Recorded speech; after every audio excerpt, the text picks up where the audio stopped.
Hey, how's it going, guys? Another knife review for you. This is my very first zero tolerance knife. I've been waiting for my pre-order of the 0560. That's the Hinder design one, so I've kind of held off on getting other zero tolerances. I'm not a huge fan of Ken Onion's design for some reason, but the Hinder design was always really appealing. And this time I had a chance to pick this one up, the 0551, in a trade. And I'm so happy that I got it because it is everything that I've heard it to be, outside of the lock rock that I've seen some have issues with. But this one is perfect. Here you see it against some of the other higher end production knives, and the Strider SMF, the large Sebenza with micarta inlays, and here you have it against the Chris Reeve Umnumzan. So very comparable in size, a 3.5-inch blade, LMAX steel on this 0551, and just playing around with it and flipping it out and stuff like that. It's a really awesome knife.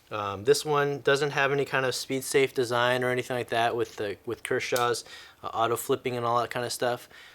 It's just a super smooth and beefy, and I think most importantly is a really comfortable knife. It just sits in my hand perfectly.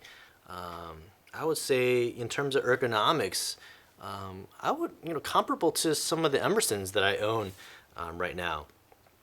This has got a huge, the blade stock I think is about a 4mm blade stock, so about the same as say a Spyderco Military.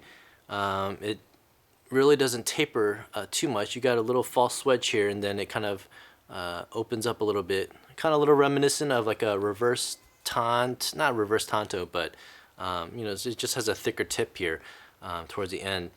You got a pretty good belly on there as well as just a stonewash finish. Just overall, just a really beautiful knife. On this side, you have the brick pattern G10, and inside you've got the titanium liner here with the flow-through design. Huge standoffs here, blackened, so it just looks really good against the knife. And then on the back side, you've got the titanium frame lock with the Hinder stabilizer, lock bar stabilizer, with ZT's standard pocket clip, which I think is probably perfect. It's got left hand, right hand, tip up, tip down carry. Depends on wherever you want to carry it, so they're very flexible that way. As well as there's thumb studs that you use to deploy the knife also work as a lock bar or lock stop, I guess. This pin right here, I don't really know what it's for. Maybe for when it's closed. I'm not really sure why that pin's there. Maybe just for strength, but it doesn't do anything. It doesn't serve any purpose in terms of a blade stop or anything like that.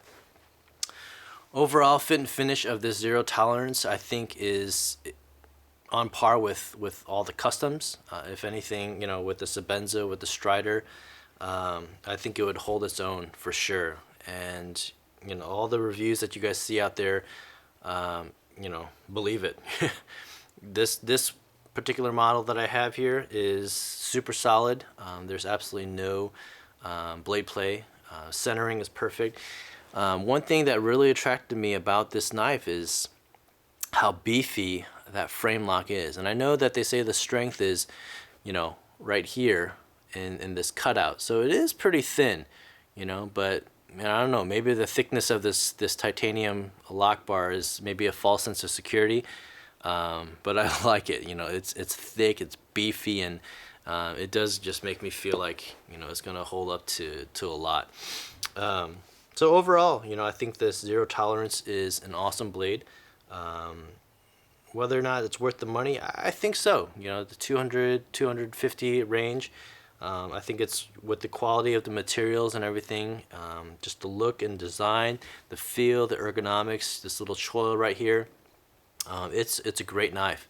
Flips out super fast, and is just a very sturdy knife. And I think that this would withhold any kind of torture that you would put on this knife, even up to light to moderate prying and all that kind of stuff. So being my first zero tolerance, I'm a believer for sure. Not that I'm going to go out and get the 300 series or anything again. I'm not a huge fan of the Ken Onion designs, but I'm really looking forward to my 0560 to come hopefully this month or maybe early next year. So again, the 0551 is an awesome knife.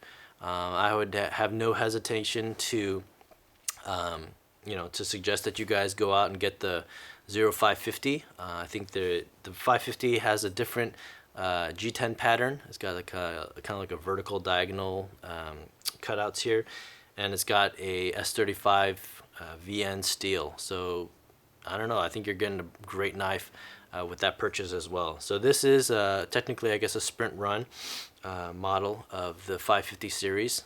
So yeah, there you have it, man. The ZT 0551, awesome blade. If you can get your hands on one through the secondary market, I definitely think it'd be worth it. All right, so yeah, let me know what you guys think about this knife. I think there's a couple reviews out there on YouTube, but just let me know what you guys think about this knife. All right, thanks a lot. Thanks for watching. Bye.